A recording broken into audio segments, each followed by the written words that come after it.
failure is coming. Is there money, first of all? If you want to be me, prepare for suffering. Natural belief is that we're all born confident. Along the way, someone made us feel like we are not. Now, as you grow older, you realize now you have to get your own wings. Now that's where life hit me like a stone. So my dad particularly and my mom really raised me to understand that I was meant to always be the confident girl. When the mic is off and you're no longer on that stage, what do you wish to be remembered for, Nyawira? Are you ready? I'm ready. Okay, let's do this.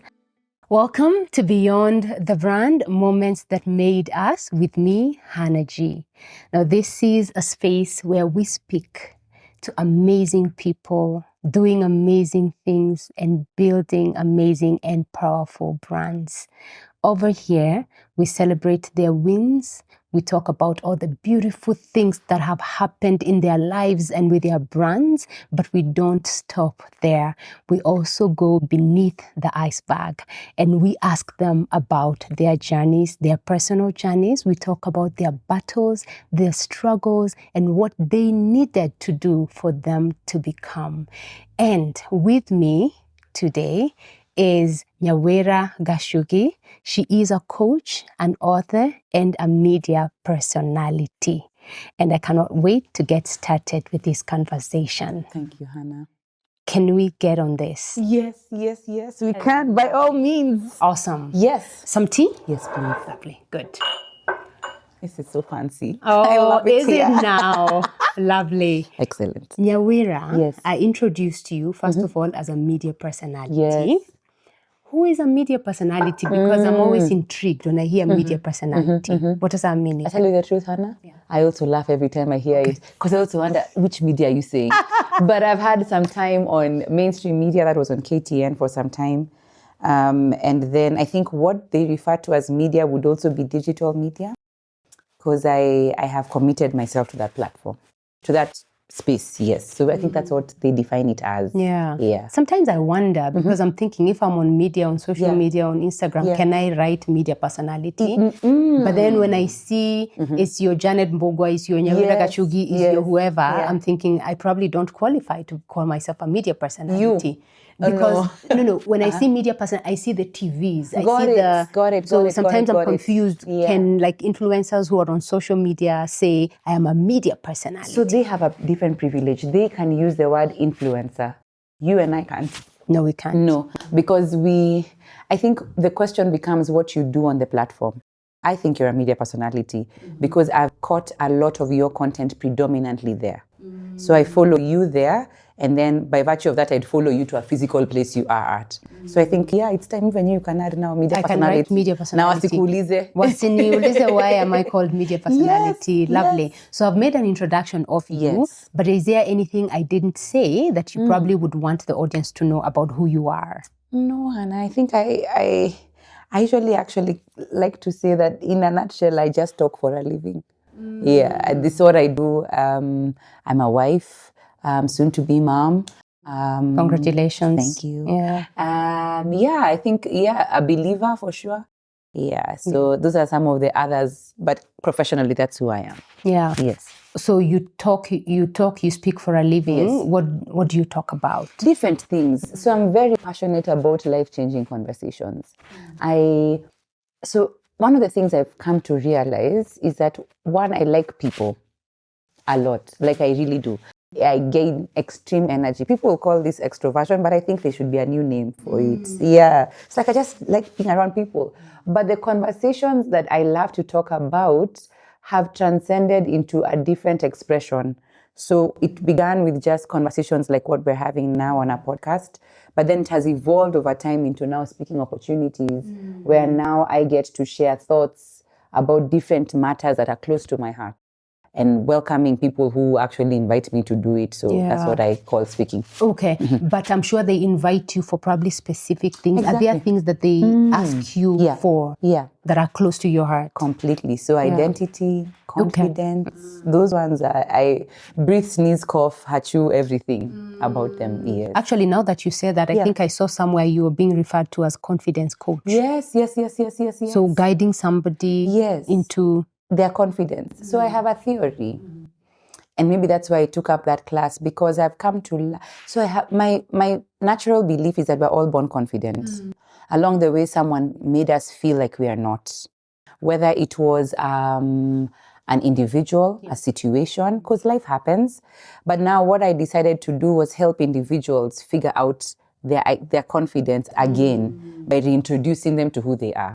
And so that's why that alignment became, the word certified and confidence just sounds very fancy, but it really is just helping you find you again. I see. Yeah. Those are very good conversations to have with people. But now, even just, I am a coach, right? But when I went to school, I didn't study to become a coach. I didn't study to become a trainer. Yes. I studied wanting to become something. And when I told my mom that, and then I studied business. Then after that, I became a banker. Yeah. Oh. So when I left banking, corporate banking, and coming to do this thing that I do that people don't understand, like the career doesn't have a name.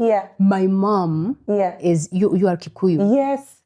I called my mom and I said, I'm leaving banking. And she was so happy. My daughter is now in a bank and which is good. And she said, Hannah, watiga wira wa fegi uthieko. Wira wa fegi. Like the wira wa fegi is supposed to be a thing. The thing. Now what that means is, how are you leaving a banking job? Where are you going? That's supposed to be like the work. So you looking back, you definitely didn't study to become a coach. You didn't study to speak for a living. No. Take me back. What are your earlier experiences or people that probably affirmed that this is what you want to do? Was it a personal struggle? What was it? Excellent. So Hannah, I say this with often, is that I was raised in privilege. And privilege here is not financial, but it's really affirmation. So my dad particularly and my mom really raised me to understand that I was meant to always be the confident girl. They never suppressed it. So since I was very young, I remember myself talking when I was very, very young. Yeah. And so what they did for me was that they made me understand that no matter what expression of career you get into, this thing must be a trait you carry. And so many a times you'd find we go for family gatherings and after they would ask, why weren't you speaking? Why didn't you say something? Why were you quiet? And I think that made me feel like every time I had something to say. Now, life would have it and they would always open it up. And I mean, they helped a lot in my culturing because they also exposed me to a lot of information. Like, I remember the first time I read Dr. King's speech, my dad would make me read it over and over again as he was dropping me in school. Now, there's a place for parents and that's where they play their role. But then now as you grow older, you realize now you have to get your own wings. Now that's where life hit me like a stone. Because I realized just because I was confident, the world wasn't waiting for me. So that's when now I decided, hey, what's happening? So I began feeling like I was being rejected and being denied platforms and opportunities. But really what was happening is I was growing muscle in this area. And so I would now go and watch people speaking and think, wow, this is so beautiful to watch. And I realized it's an interest for me. And so over the journey, I went through a lot of rejection in that area because many doors are not opening. Looking back now, I know why. It wasn't time. But then as I have looked into my journey now, even when I thought I was being rejected, I was really learning a lot.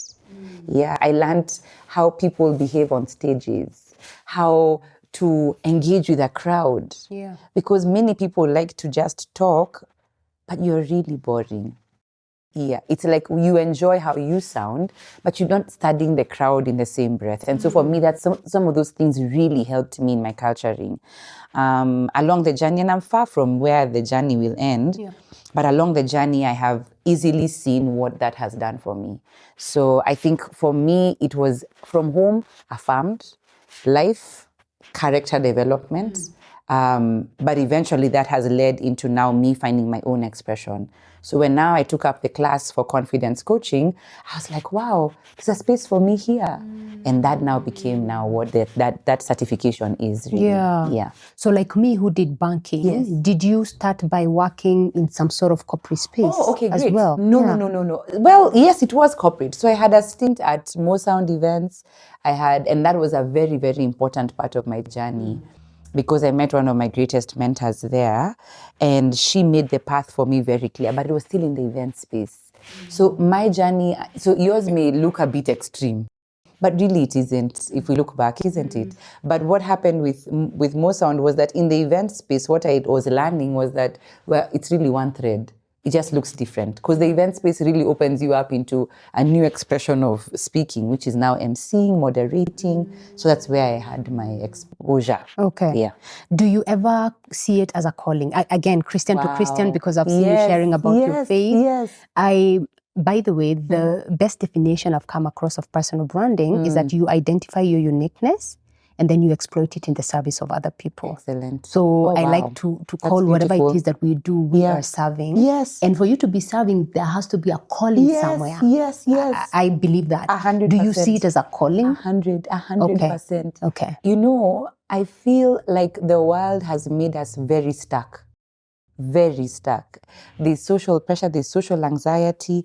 But what I have come to see and why I think it's a calling is that I feel like God has allowed what we do to help people find themselves again. And when they do, oh my goodness, it's something else. I think for me, the measure of success is when someone tells me, you know, this conversation you had really challenged me to think differently. I'm done. No money can reward it. No. Yeah. So for me, that's how I genuinely, and I like how you think, because many people think it's a career, but it really isn't. It's really a high calling. It's like step up. You're helping other people. Yeah. It's a vocation. Yeah. So whenever I think personal branding, I think 3 I's. Okay. Yeah. This is a model I developed 3 years ago. I always think holistic branding. So I think influence, impact, and income. Love it.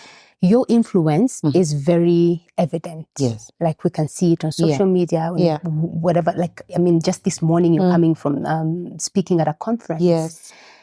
So we can see the influence, right? And I hope you can see it too. I am. I'm learning to see it. Yeah, because you have a lot of people following you. You're leading them somewhere, definitely. Yeah. How about the impact?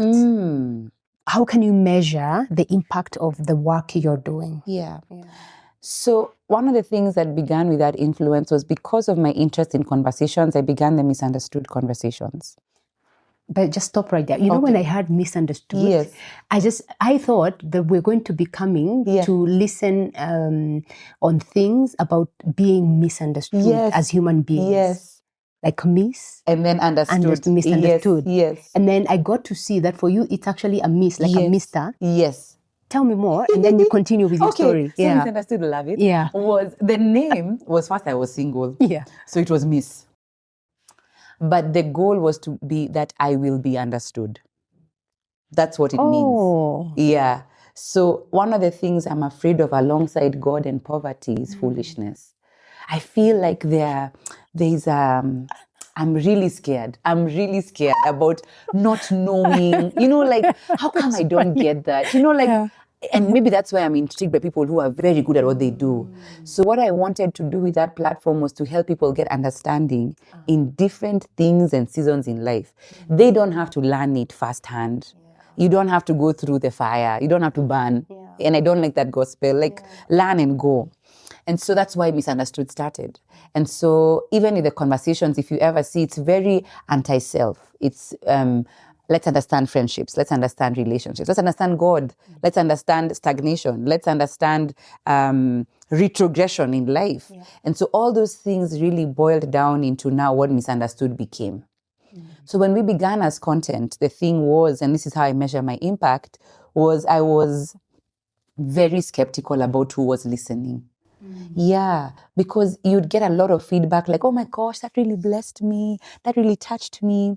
And then one day, in a wild shower revelation, because that's where I feel like God hears me. There's something about water, nudity, and God. Like it hits you like a thud. So like as I shower, I hear him. So I was showering and I had it so clearly, call the people together. And I have to give credit to one of my mentors because he sat me down and said, I think it's time for you to call people together and do it. And I fought with that in my head because in my head, I had a smallness saying, why am I, who will come? What I didn't know was that when I called a friend of mine called Kambua and I asked her, would you be willing for us to have a conversation about grief? Let's understand it. And we called people together and they came. Now, that was a scary one for me because who I thought I speak to didn't come. It was an older lady who came. That was the demographic that came. I sat down watching the crowd and I was wondering, are you here for the right event? Because you're not the ones I think I speak to. Now, we did a few others, and now I think as of this year, we've done, I think, 7. Well done. Yeah, but every time I think about them, the women who come, for me, are my measure of impact. There are ladies I'd see in the crowd, and I can see you came for all of them. You're in all the comments I see. And that's one of, because they're quite a number, but for me, my impact is that you keep coming for something. So they must be something we're doing. So that's how I measure my impact. Yeah. Is there a story you remember that deeply touched you from somebody who came to this event? Yes. It was the grief gathering. So we were unpacking grief, and it was a very emotional gathering. But I remember at the end of the session, a lady who is almost in her late 50s had come. Her son bought her a ticket and brought her to the venue. Because I watched when she was coming in and I was like, no, you're at the wrong event. When she came in, she didn't speak. She sat at the back. She was very observant and so on and so forth. And so one of the activities we did after was just pray, and she said to me, this was the first time she talked about the loss of her child after many years of losing the child. Now, everybody thought that I should be very happy that she said it, but it made me even more reflective because now it made me think, I can't be careless in the conversation. This means something to someone. And so for me, when I listen to her, I never forget. Every time I'm thinking about curating a gathering or a conversation, I think about her all the time. That maybe a lady like her will come and be so comfortable in this safe space we've created and be willing to share something that she's never shared in her life. That's beautiful. And thank you for creating those spaces. Yeah. I'm thinking holistically also and thinking about income, because there's glam, like I can see glamorous, it's beautiful, and somebody is looking at you and thinking, I want to be Nyawira, I want to speak, I want to coach, and I want to put together an event because I think this is how you make money. Is there money, first of all? If you want to be me, prepare for suffering. Like it's hardship, But I want to encourage you that first, the events you curate cannot earn money. No. And I think that's the lie people don't. They see the crowds and they're like, oh my gosh, let's do the math. If a ticket is 1,000 shillings and she got 1,000, 2,000 women to come, she's changing the game. She's in her money. She's in her money. But the logistics behind a gathering, oh my goodness. I think last year was the first time I went home with anything after an event. And it was 10,000 shillings. I was literally seeing the money coming in and going, should we? Like as if, shouldn't you just come and land somewhere? But I remember and maybe that's the thing I also want to encourage someone who's watching, is that you must be given to whatever you're doing such that the money doesn't define it. Yeah. It's good to make the money. Yeah. But you have to also ask yourself, where is the money coming from? So for me, I know those gatherings, that's not where the money is from. No. It isn't. But where the money comes from is now through training, through other speaking opportunities. That's where the money would come from. Yeah. It's not in the gatherings. No, it's a big misconception. Yeah. Oh my gosh. If we're also being honest, is that I end up spending even more than what your ticket price is to make sure that you come. If I had it my way, these events would be 100% free. Yeah. But I haven't had it my way yet. I hear you. Yeah. Okay, so you say the events don't have money, but if you do training, there's going to be money, and coaching, there's going to be money. But for somebody who wants to say, okay, then let me do the coaching and the events, if they come and there's no money, sawa. How long do they have to wait until they can coach and make money and train and make money? Now, this is a hard one. Let me look at my camera and not you, because Hannah has done her time. I haven't done my time yet. This would be my second going third year running the confidence coaching arm. Yeah. And I have learned a lot. And I want to encourage somebody to tell you it's slow, but you must be honest about it. Because I think, so the money is not,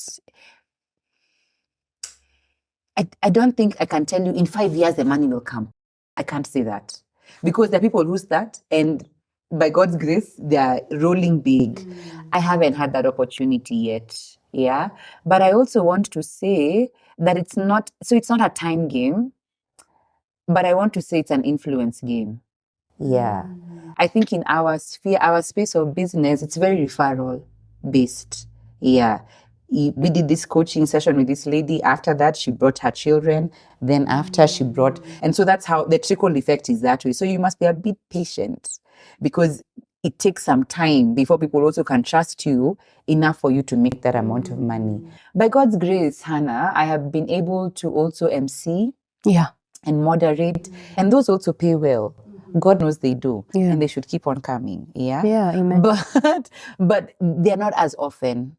Yeah, so I think it's the trick that in your window where they come is be very good with your money, because that now fuels other things that you really want to do. So for me, that's what I would say. Okay, is that also to say then you must diversify and do brand monetization so that if money comes from here and doesn't come, you can. Okay. Yes, 100%. Okay. I mean, if I was to use you as a model, you speak, you train, but you've written books. You have manuals for instruction. So by the time you're rocking up to an event, there's so much that other avenues can bring in, even if you are not paid to speak. 100%. And that's how people need to start thinking. And I think, and one of the things I find interesting, because I think this is where believers, we mess it up. The gift is speaking, but Jesus has given us this coin and is asking you, how will you multiply it? Because the day he comes back and asks you, what did you do with what I gave you? You can't say, I took this speaking and I hid it and I went under. No, he's saying with these talents I gave you, you didn't increase them.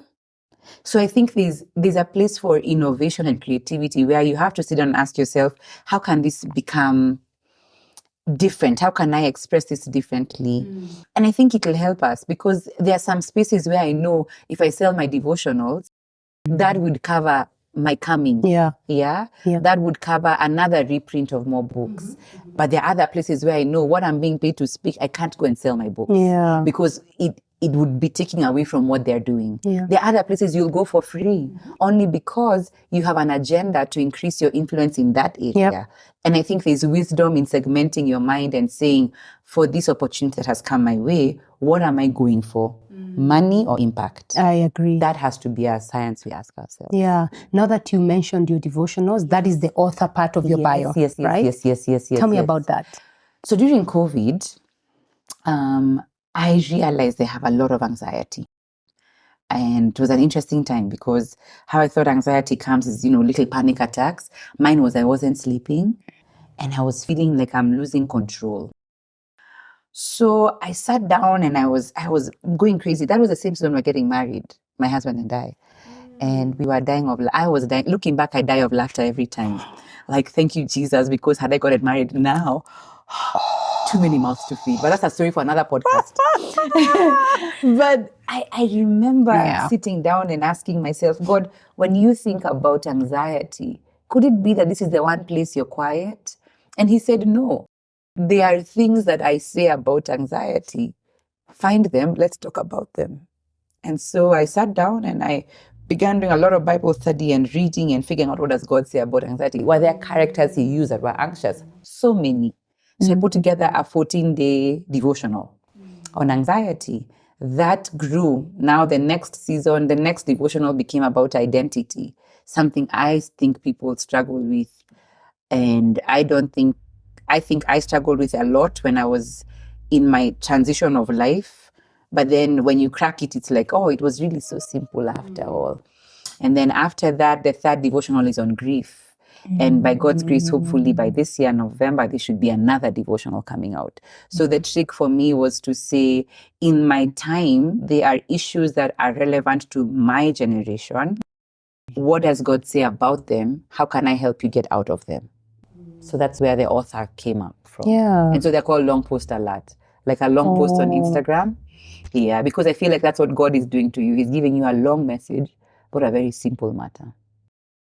Wow, you're very passionate when you're talking about God, and I love to see that. I can see it in your eyes, and I believe we need to have those kind of conversations. But how then do you balance? Because you speak in churches, but you also speak in spaces That are where, corporate. how do you balance that? And the reason I ask, I got born again when I was 12 years old. Oh my gosh, I got born again at 8. Yeah.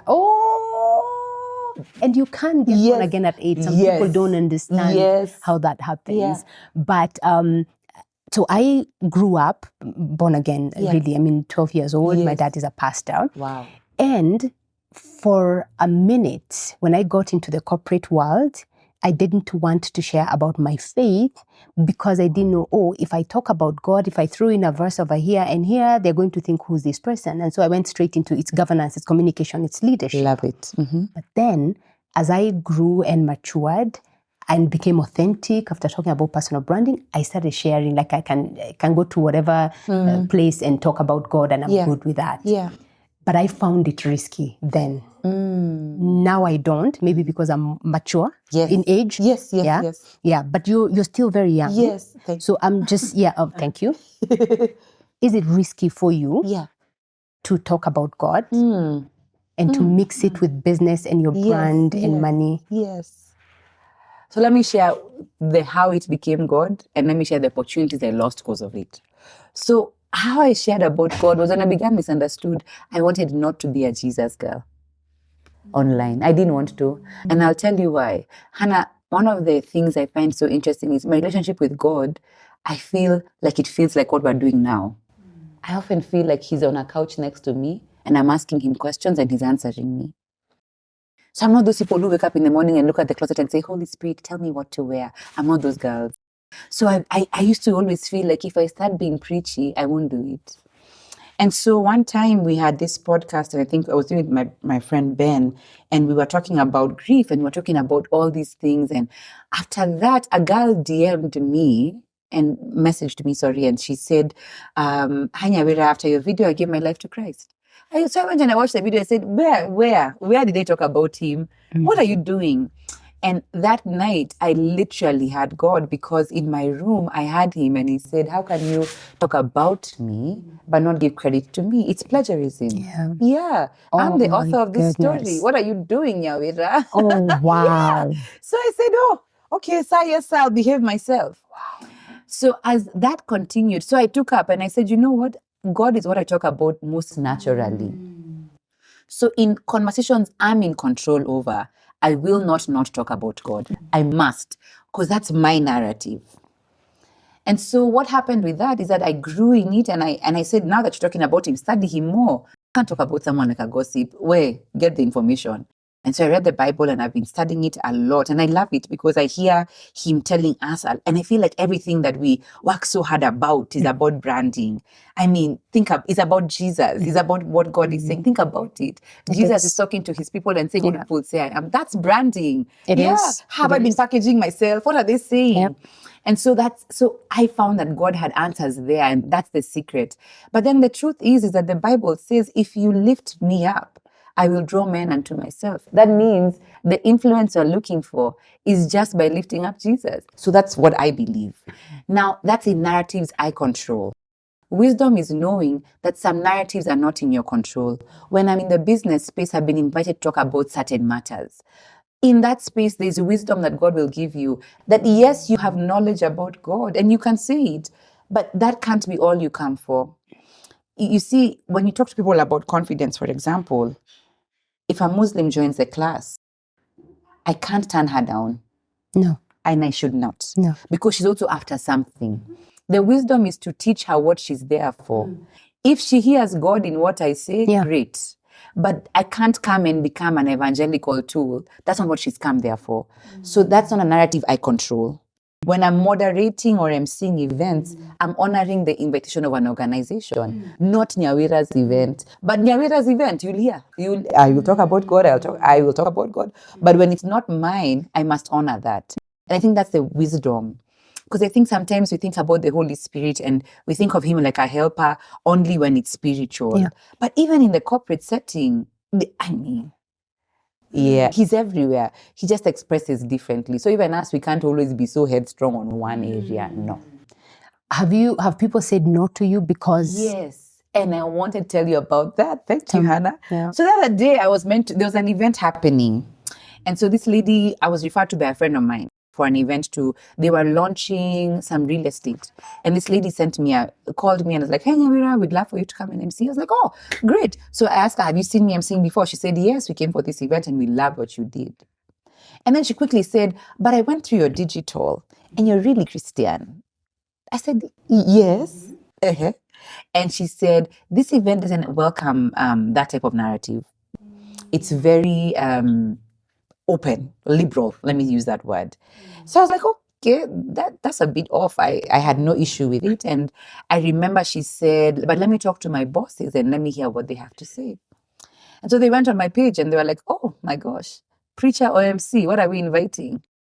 And I remember she called me and said, Nyawira, it's the same thing I was telling you. You need to change your page. You need to look a bit more different. And I said, well, great. I'm happy for you.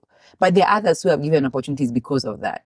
Yeah. So I think it's also to know where your strength will be received more. Yeah. Don't force yourself everywhere. Yeah. I'm imagining another person coming to, when this one says change your page and then you change it. And then another person comes and says, we like people who are Christians. Exactly. For how long are you going to keep changing your... Yeah. The Instagram platform will call me and tell me, Nyawira, decide, please. Yeah. And I also think that's why you're very heavy when it comes to identity. Exactly. Who are you? Yes. Who do you want to be known as? Completely. I love it. Yeah. Yeah. So then what do you say about the people who can you grow a brand when living a double life on social media? Because right now, personal branding is online branding. And when I say double life, it's not about scandals, but again, somebody sees you talking about confidence. And then out here, you have a lot of self-doubt. Okay? Yes. Somebody sees you talking a lot about getting your life in order and having strategy, but out here, your business doesn't have strategy. I call that a double life. Okay. Oh, wow. Okay. What do you say about that? How does that... Can we fake it? No. No. It'll show. Eventually it'll show. Eventually it'll show. So I'm a firm believer that just because I'm doing what I do doesn't mean I can't get help. Yeah. You see, one of the things I find so interesting, and I think I've learned it myself, is that I can be extremely haphazard because in this chaos, I feel like I can get my act together and I can fix it. But that's only when it's me. When I brought in other people to help with what I'm doing with Misunderstood or with Nyawira's brand, the thing that is dangerous is that they don't understand my chaos. So they become the ambassadors of this chick is not consistent. Yeah, she's like on camera, she's fantastic. But in person, there's a lot of disorder. And so what I did for me was that now I took up a life coach because I realized I'm going to damage such a beautiful thing that I'm building. And I think sometimes, Hannah, there's wisdom in asking for help. Yeah. You can't fake it because just like faking it, there's a point you'll get tired and it'll show. It will show. Yeah. So I think the wisdom is ask for help. I think understand where your weakest point is. Because everybody celebrates only what's good. Yeah. That doesn't count. No. They already know it's good. Yeah. But you know where the shoe is pinching. You do. Ask for help there. Yeah. And so for me, that was one of the steps I took. I took up a life coach because I realized, great, you're helping people, but where are you stuck, you, Nyawira? And that has really helped me. So I find myself pulling back and saying, no, in this area, I need to delegate a little more. In this area, I need to ask for help. Yeah. Yeah, and it has really, really helped. It's been maybe a year now. And for me, it has helped me relinquish control, but also check myself a bit more. Yeah. I hear you. How about friendships? What's the role of that when you're building a brand? Make or break is them. Is it? It is completely. Make because they help you see sometimes what you can't. Yeah. And friends are very powerful because that community can easily call you into what you're meant to be. for me, that's been my biggest blessing. I'm in a community of very solid friends. Yeah. And many of them, so even what misunderstood is was that I was doing the podcast with Ben on his podcast. His then girlfriend, now wife, walks in and says, "Why aren't you doing something on your own?" So I said, "By the way, why am I not doing something on my own?" At that time, my then boyfriend, now husband, was in the room. Now, my husband is a strategist. He'll sit down and tell you, "Now, this is what we're going to do. You just think of the content and the name. Every other intricate detail, I will figure it out." Yeah. I said, "Blessed am I." The next thing, I come into a room and I was just told, "Sit and talk." And there was a camera and I was talking. And so that's how that helped me in a way. But then I know the inverse of friends, because they're friends who can break your vision and make you start thinking, you. No. That's for other people. Or they will make you get into a rat race of comparison where I'm around you, Hannah, but you're the threshold of success. So now I'm comparing my journey with yours. How come I'm not doing what she's doing? How come I'm not scaling the heights she's scaling? Yeah. And that's dangerous, because what that does is that type of friend idolizes themselves. They don't help you grow. So for me, my friends, by God's grace, have been my biggest miracle. They've really pushed me into what I'm meant to be doing. And many a times they'll call me out, like, "Nyawira, surely it's been 2 months. You've said nothing. You've done nothing. Come on, go online and communicate." And I'm like, "I don't feel like." You don't feel like, your audience don't care that you don't feel like. Get up and do something. And that's helped. Yeah. And also, I have the privilege of that in their lives as well. Yeah. So I think that's my biggest thing about friendship. So if you're building a brand, I think get a good community. Yeah, but be careful also, because that community, you can rush into what you think is a good community, and oh my gosh, they mess you up. They mess you up. So Yeah. vet them. Watch them. Vet for a minute. 100%. Yeah, because it's easy for me to say, "I want you to be my friend. Your success and your journey inspires me so much, and I want you." But then when I spend time with you, I realize, yes, you are an image of what I want to achieve, but we're not on the same path. Yeah, maybe your direction of coaching and training is very different from what I perceive. But because you're making it, I want you, and sometimes it's nice to say I'm associated with some high level people, but are you really associated with them? Yeah, so that's a question I ask myself a lot. Yeah. Thank you for sharing that. I really like that angle. Vet your community, vet your friends. And sadly, even vet your family. Yeah. Because just because they're closest, they have privilege to your ear. They can easily whisper in your ear and tell you no. And also because they know you. They're wondering, who are you trying to become? We don't know you like that. We don't know you like this. And dangerously, they can easily poison your calling and tell you no. So don't cancel people who don't say yes to you. The wisdom is knowing you don't have to say yes to me, but I don't hate you because you don't agree with me. I just need to place you in a place where you don't have access to my hearing, because you poison my mind. But you can't cancel family. No. But you just say, "Let me stick this one out. In due time, mtashikanisha." I love that. That's so beautiful. You're very wise. Thank you. You've been told that before. Thank you. Yes. You ooze wisdom. And I love to see. Thank you. You are married. You have been married 4 years now. Congratulations. Thank you. And the journey is beautiful. It is. He's a good man. He stomachs a lot of listening. Amen. He's a patient man. Amen. He's a good man. Yeah. What is the role or the place of having a supportive spouse when you're building your brand? It's everything. I often say I do 10% of misunderstood. Moji really does 90%. He will help me with thinking. He will help me with understanding what I'm meant to do. And unfortunately, sometimes he'll have to stomach my preparation journey a lot. Yeah. Like if I'm going to speak somewhere, more than likely he's had me speaking it to him like 5 times.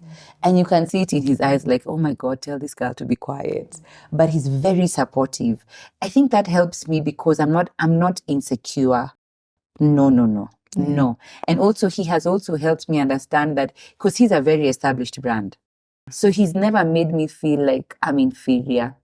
He just helps me understand that we are on different trajectories when it comes to this thing, but we support each other in them. So I think for me, marry right. It's My something I right. would tell anyone and everyone, because that can mess you up. You know, when the world is clapping for you, the only clap that matters is the ones who know what it really means. And for me, when I see him applauding, I'm like, wow. I see him in the front row, seated down, and I'm speaking in some places. And I'm like, you're really listening. But you know this story already. And for me, that encourages me a lot. So for me, That's beautiful. Yeah. That's beautiful. And you and me know that right now, I don't know what's going on, Nyawira. Maybe we need to start praying for marriages. But marriages are just this, a big percentage of marriages that are just not working. Yeah. And that means we are being left with a lot of single people, single women, single men, and they are growing brands. Yeah. What do we say to them if they don't have a supportive spouse? They don't have a spouse at all. Yeah. How do they build their brand and still feel there's some support? Yes. Yeah.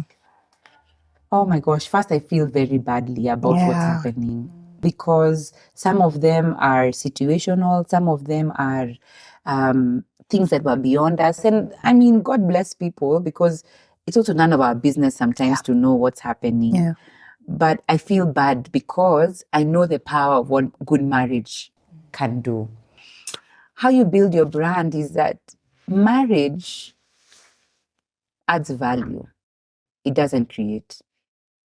When my husband met me, he added value to what Was already, I have it was a become. going concern. Exactly. So you also cannot get married thinking that your spouse is the reason you're going to do what you're meant to do. No. And now you're burdening your spouse with lifting you up and lifting themselves up. Don't do that. No. I think if you're single and watching this, is to tell you, build your brand. Marriage is great. It'll add value to your brand, but build your brand. When you think about your spouse, is that many a times they add value to what you've been doing. Yeah. So introduce them to what you're doing. Yeah. You can't. Yeah. Your spouse's role is to support. Yeah. It's not to create. Yeah. You must create something. And I don't think God says, I will bless these ones because they're married only. I think He gives you the calling as an individual. If by God's grace, that means that the two of you now can merge it, it becomes even more dynamic. So be found doing something. Be found doing something. Yeah. Because I think, can you imagine two becoming one and only one is doing the work? Yeah. What? Bad, tough. Yeah. You've made someone do so much work. A lot of, and you're not doing anything. Don't do that. But for those who have unfortunately lost their marriages, is to tell you, chin up. Yeah. Your brand is not dead. Yes, this could have been a big loophole or a pothole in your journey, but the road is still longer. Keep at it. And because I know that there are many reasons marriages end. But I also want to encourage people and tell them, just because it's ended doesn't mean your calling is over. Oh. Yeah. Your marriage may have had a struggle, but your calling isn't over. We've seen so many success stories of people who their marriages ended, they continued doing what they were meant to do. And they thrived. They thrived. Yeah. So, because there are rooms, Hannah, you walk into, no one cares you're married. No one. In fact, they're like, she's married. Yeah, because what you deliver is not a marriage. Yeah, you deliver your area of teaching and expertise. So build capacity. Yeah. Amen. So you have run your business total for how long as an entrepreneur? 2019. 5, 6, 7, 8 years now. 8 years. Yeah, I'm smiling because when I was building, so my business is 13 years old. But, so I usually say I've run inside out development for 13 years. But when I look at it, total, probably I've run it for 7 years. Why? Because I am a woman. And there are things that happen with me being a woman that the first few years of running my business, there are so many opportunities I didn't take because I was pregnant. I was breastfeeding. I was going to Aga Khan to the clinic. I was going to school meetings. I was going to, and even now, like there are things I don't take because, there's a school, something happened. I have to, when I'm accepting an event, invitation, I have to check the school calendar on my children. And that's very different from men. Yes. Because they can run non-stop. 100%. 100%. Do you see it as that? Have you experienced that? My goodness, 100%. So I'm pregnant now, but I Beautiful. remember. Congratulations. Thank you, Hannah. Yeah. But I remember the first trimester. Yeah. This is what they don't tell us as women. Yeah, And I think they should. All those bridal showers. Stop telling me about you know what why I cook. You know why they can't? Yeah. Because it's so different. It's different for every different woman. people. Oh my goodness. But I remember I had, like, one of the opportunities that had come up was a friend of mine in Lagos had a gathering. And I was sick to my core, Hannah. And I remember I was so disappointed with myself because I couldn't go. Now, that was one. The next one was in June because I was so excited. So an organization in Rwanda have had this conference 2 years now for women, and they called me again this year. Last year I went. Last year, I was having the time of my life. Yeah, with your mic cleaning. Yes, I'm bringing it. This year they called. And this year, because we had a good time last year, they put me up, I think, for 3 sessions. Now, what happened was I spoke in one. The rest of the time I was sick to my core. Now, I'm texting my husband. Yeah. And as I'm texting him, he's at another gig. He's like, oh, no, I'm leaving this gig. I'm moving for another gig. I was like, oh my gosh. Yeah. I'm on the floor of a toilet. Yeah. So it's hard. And I'm scared about it because I like what you said, because you have more experience in this area. Mine was I was getting married. I was learning to be a wife. Yeah. I was learning to figure out that in the morning I just can't make myself tea anymore, what I like. I'm now thinking, okay, he likes coffee instead of tea. You know, I'm learning the ropes of marriage. I'm thinking about dinner. It's hard. It was hard for me. But now I know that, then that's where I got a life coach. Because now I need someone to tell me, how am I going to start relinquishing some of those roles and activities? Because alongside all these things I say, I really struggle with control. Like, I want to do it as Nyawira. But I know that time is coming when I'll have to keep on saying no. But I want to have created, by God's grace, that time, so many other things that won't make me feel like I'm missing out, because I don't want to ever feel like family is my downside. First, you know the baby is coming. It is. Yeah. So and I say I want to have been created. I'm looking at you thinking, I want a full system, Hannah. Like, in my head. In fact, the other day I was talking to her and I was telling her, so now I need a system. Yeah.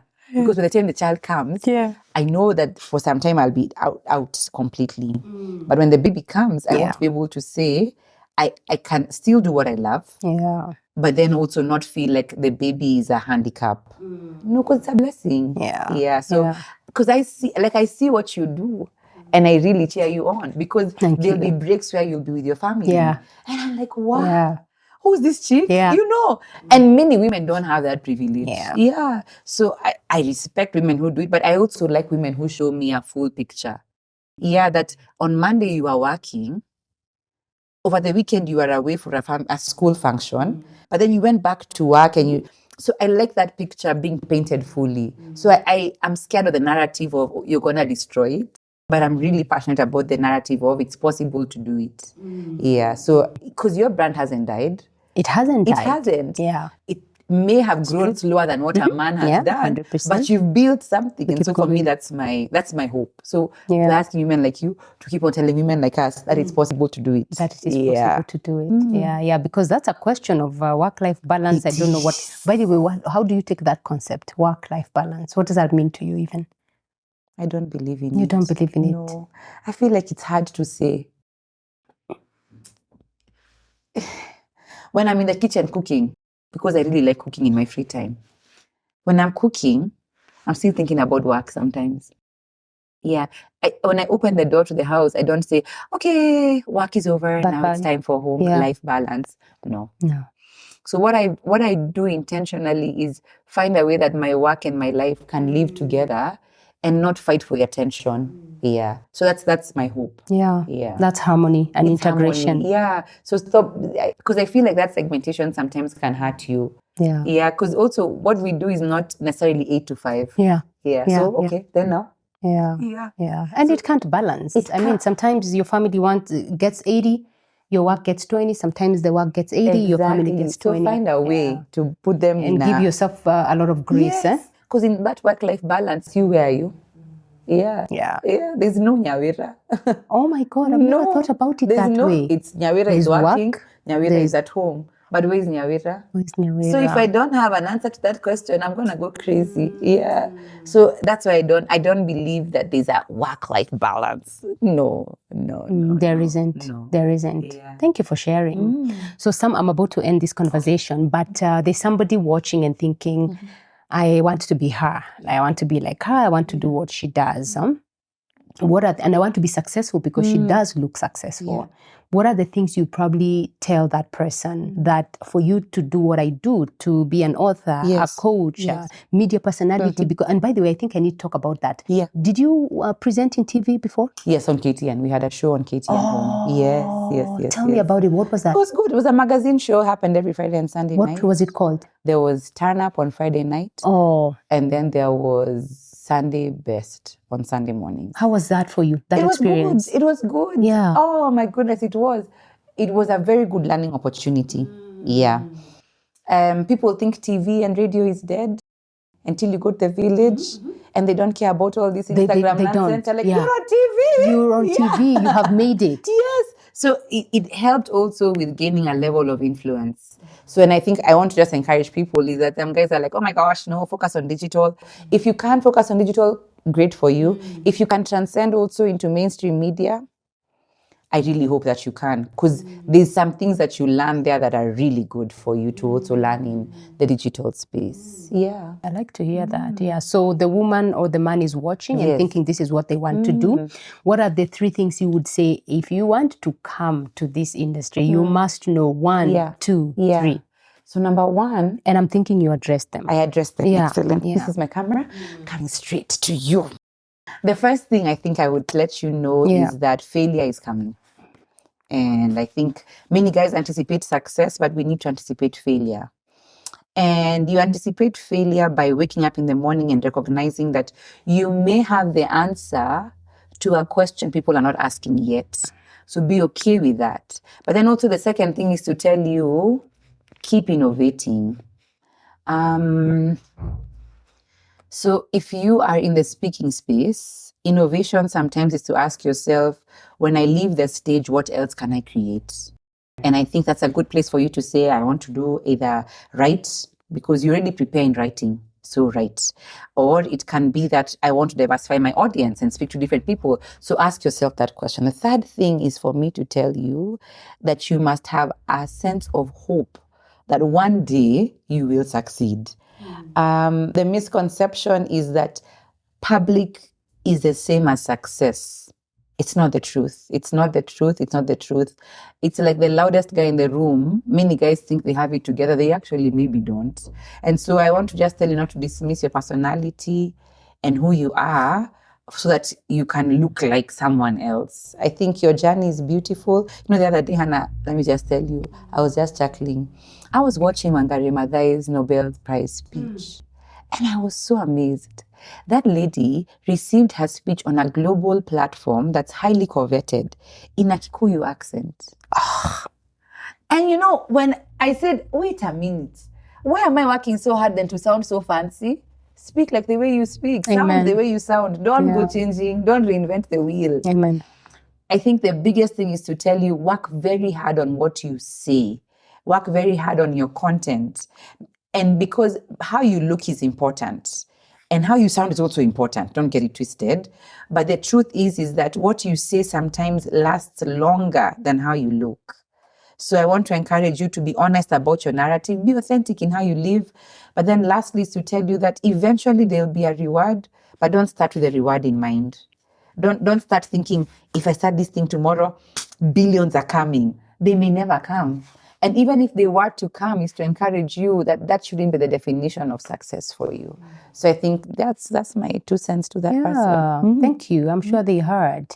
I mean, you ended by saying successful. So if I was to meet you and say, Nyawira, I admire you, you're very successful. And then you say, yes, I am. Yes. What does that even mean? What are you looking at to say that you're successful? Oh my goodness. I love this question.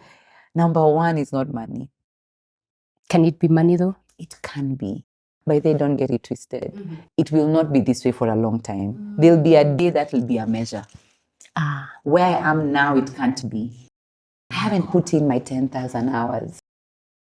Yeah. And so for me to expect money to convert now is greedy. I need to do my time. I haven't done it yet. Yeah. And so for me, success right now is that I'm getting opportunities that are teaching me more. Because every opportunity teaches me something. Even this that we're having together is teaching me something. Yeah. Yeah. And so for me, success now is doing what I have to do, even when it's not easy. That's for, like, Nyawira, you showed up and you went and you had this conversation. You spoke at this conference. You went for a meeting that was so tiresome and you were so bored and you were so tired, but you stuck it through. Those are, for me, indicators of success. A time will come when I'll say all that I did converted into a lot of money, but now I can't say it. Great that money will come, and it's coming. I also need to be honest, but I also need to be honest and tell you I'm really digging now. Yeah, my seed is in the ground. One day it'll rain and there'll be harvest, but I need to be faithful in my digging. Yep. Because when the day for harvest comes and there was nothing in the ground, there's no value. Yeah, I hear you. And that helps me stop comparing my journey with other people, because I stop thinking I need to be like you. No. You did your time when I was busy doing other things. So I cannot say, how come she's successful and I'm not? It's to say, when she was doing her time, it's her time for harvest. So everybody farm, everybody dig. A day will come when you'll harvest. A day will come, and we pray that opportunities keep opening up for you. Yes, amen. Indeed, amen. I'm going to ask you the last question, but before I do that, are you enjoying this conversation? Have you enjoyed this conversation? Oh my goodness, yes. Please let me just say, she's very graceful, very graceful. You know, normally I've not raised my voice. Can you imagine?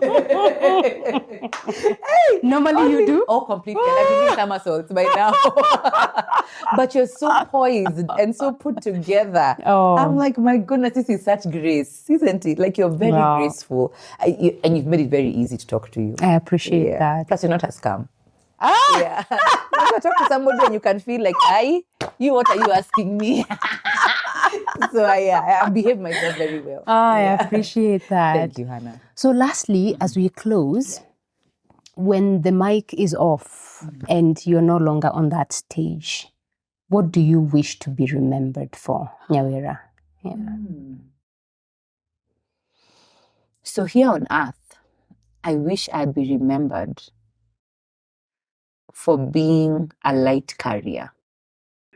That someone was in pitch darkness and they saw the light because of what I carried.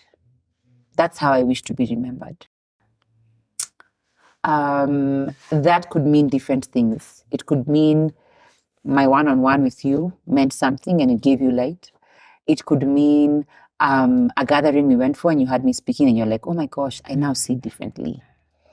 It could mean in one way or another, I invested in what you're believing in and that gave you light to continue. So for me, that's how I measure it here. But when I get to heaven, how I want heaven to remember me, because I pray that's where I get to. Can you imagine doing all this work and then I don't get? Can you imagine? I'm not going to hell. I am not going to hell. No. But when I get to heaven, I pray that out of God's ear himself, not the angels, not the other guys who are there, is to hear him saying you did well. Because one of the things I'm so afraid of is that you do so much, but it's not what you're meant to be doing. No, that scares me. Because you start to ask yourself, this is great, but is it what I'm meant to be doing? So when I get to heaven, I want to hear God say, you heard me and you did what I did, what I needed you to do. And that's when he would say, well done. And so for me, that's how I measure it. Here on earth is that there'll be hope and light given to individuals, masses. You know, like the times I envision my funeral and I wonder, what would the tributes be? Yeah, she made us laugh. There has to be more. Yeah, I want someone to say, I gave up on life and I listened and I found light. You know what I mean? That's for me how I want to be remembered. So yeah, that there's a light I carry. I pray that it gives someone an out of darkness. That's moment. beautiful. Thank you for sharing, thank you for coming. Thank you. Yeah, we feel honored. I feel honored. Oh, thank you, Hannah. Thank you. Thank you. And congratulations. Oh, thank you. You're really winning. Like, Let's you really keep winning. Yeah. Let's keep going. Thank you. I appreciate it. Thank you. And this has been Beyond the Brand, Moments That Made Us with me, Hannah G. Until next time, it's a bye-bye for now. Bye.